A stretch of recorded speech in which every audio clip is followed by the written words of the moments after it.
বুলগেরিয়ায় student visa এবং family reunification নিয়ে social মিডিয়ায় বা ভিসা এজেন্টদের মুখে যেসব কথা শোনা যায়, বাস্তবতা তার চেয়ে অনেকটাই ভিন্ন।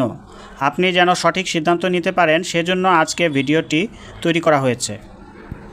তো চলুন শুরু করা যাক। বুলগেরিয়া বর্তমানে ইউরোপীয় ইউনিয়নের এবং আংশিক সেনজেনভুক্ত দেশ। বাংলাদেশের শিক্ষার্থীদের জন্য বুলগেরিয়া ভিসা দেওয়া নিয়ে বেশ কঠোর। বাংলাদেশে বুলগেরিয়ার নিজস্ব কোনো এম্বাসি নেই। স্টুডেন্ট ভিসার ইন্টারভিউ ও ফাইল জমা দেওয়ার জন্য আপনাকে ভারতের নয়াদিল্লিতে বুলগেরিয়ান এম্বাসিতে যেতে হবে। স্ত্রী ও সন্তান নিয়ে যেতে পারবেন কি না?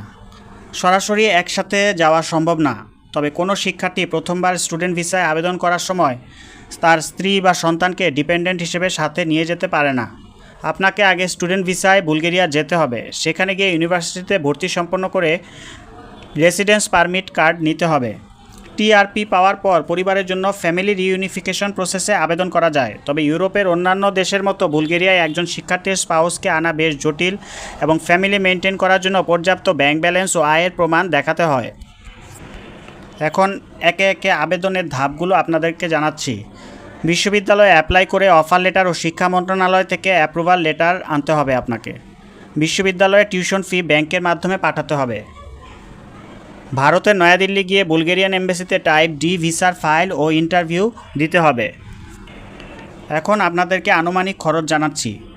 টিউশন ফি বছরে ২৫০০ থেকে ৫০০০ ইউরো, অর্থাৎ প্রায় ৩.৫ লক্ষ থেকে ৭ লাখ টাকার মতো লাগবে, এটা প্রোগ্রাম ভেদে। আর ভিসা ফি ও প্রসেসিং, ভিসা ফি ১০০ ইউরো ও ভারতে গিয়ে ইন্টারভিউ দেওয়া ও ট্রাভেল খরচ অর্থাৎ প্রায় ৫০,০০০ থেকে ৮০,০০০ টাকা লাগবে। ইন্স্যুরেন্স ও ডকুমেন্ট ট্রান্সলেশন বা নোটারি করতে ৩০,০০০ থেকে ৫০,০০০ টাকা প্রয়োজন হবে। প্রথম বছরে থাকার খরচ বছরে ৩,০০০ থেকে ৪,০০০ ইউরো। আপনাকে যে বাজেটটা রাখতে হবে, প্রথম বছরে টিউশন ফি ও প্রসেসিং মিলিয়ে ৮ থেকে ১২ লক্ষ টাকা প্রস্তুত রাখতে হবে। এম্বাসিতে আবেদনের সময় আপনার নিজস্ব বা স্পন্সরের ব্যাংকের ন্যূনতম ৫,০০০ থেকে ৬,০০০ ইউরো রাখতে হবে, অর্থাৎ প্রায় ৭ থেকে ৮ লক্ষ টাকা দেখাতে হবে। এই টাকা অন্তত ৩ থেকে ৬ মাস পুরনো হওয়া ভালো। এখন আপনাদেরকে বুলগেরিয়ার কিছু ইউনিভার্সিটির নাম বলছি, যেগুলো আপনি ইংরেজি মাধ্যমে পড়তে পারবেন। এটা হচ্ছে সোফিয়া ইউনিভার্সিটি, এটা রাজধানী সোফিয়া অবস্থিত। ইঞ্জিনিয়ারিংয়ের জন্য technical university of Sofia. Business, hospitality ও ট্রাভেল ম্যানেজমেন্টের জন্য বেশ পরিচিত হচ্ছে ভার্না ইউনিভার্সিটি অফ ম্যানেজমেন্ট। মেডিকেলের জন্য মেডিকেল ইউনিভার্সিটি অফ সোফিয়া ও Varna. University of national and world economy. এখন একজন স্টুডেন্ট হিসেবে কাজের নিয়মগুলো বলছি। পার্ট টাইম সেমিস্টার চলাকালীন সপ্তাহে সর্বোচ্চ ২০ ঘন্টা কাজ করার আইনি অনুমতি আছে। আর ফুল টাইম গ্রীষ্মকালীন অফিসিয়াল ছুটিতে ফুল টাইম অর্থাৎ ৪০ ঘন্টা কাজ করতে পারবেন আপনি। এখন আপনাদেরকে সম্ভাব্য আয় জানাচ্ছি। পার্ট টাইম আয় গড়ে ঘন্টায় ৩ থেকে ৪ ইউরো। মাসে পার্ট টাইম কাজ করে ৩০০ থেকে ৫০০ ইউরো অর্থাৎ ৪০ থেকে ৬৫,০০০ টাকা আয় করা সম্ভব, যা দিয়ে একজন স্টুডেন্টের নিজের থাকা খাওয়ার খরচ চালাতে পারে। কাজের ধরন হচ্ছে call centre, delivery boy, restaurant, hotel ও সুপার শপে কাজ পাওয়া সহজ। কল সেন্টারে ইংরেজি ভালো জানা থাকলে ইনকাম বেশি করতে পারবেন। অনেকের প্রশ্ন থাকে বুলগেরিয়ায় স্ট্রিট ফুড বা বিজনেস করা যাবে কি না। স্টুডেন্ট ভিসায় গিয়ে ব্যবসা করা একদম নিষেধ। স্টুডেন্ট রেসিডেন্স পারমিট নিয়ে আপনি কোনো ব্যক্তিগত ব্যবসা বা স্ট্রিট ফুডের দোকান খুলতে পারবেন না। বুলগেরিয়ান আইনে ব্যবসা বা স্ট্রিট শপ চালু করতে হলে আপনাকে বিজনেস ভিসা বা স্থানীয় টিআরসি বা পিআর ধারণ করতে হবে, অথবা একটি লিমিটেড কোম্পানি খুলে ন্যূনতম ১০ জন স্থানীয় বুলগেরিয়ান নাগরিককে চাকরি দিতে হবে, যা একজন স্টুডেন্টের পক্ষে খুবই কঠিন। আপনার স্ত্রী যদি ভবিষ্যতে ফ্যামিলি রিইউনিফিকেশন ভিসায় আসেন, তিনিও সরাসরি ব্যবসা শুরু করতে পারবেন না। তাকে কাজ করতে হলে আলাদা ওয়ার্ক পারমিট নিতে হবে।